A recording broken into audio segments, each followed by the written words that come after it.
শিবের ব্রত পালন করে পেয়েছি যে স্বামী, অকালে হারাবো তারে কোন দোষেতে আমি।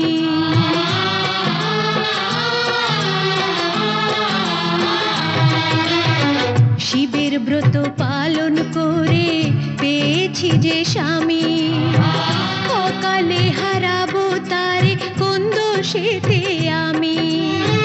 সবাই বলে চোখের জলে কঠিন পাথর সেও তো গলে, সবাই বলে চোখের জলে কঠিন পাথর সেও তো গলে।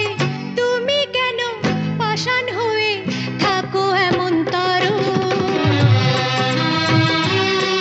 আমায় একটু কৃপা করো প্রভু, একবার দয়া করো। জয় জয় শিব শঙ্কর, জয় জয় শিব শঙ্কর।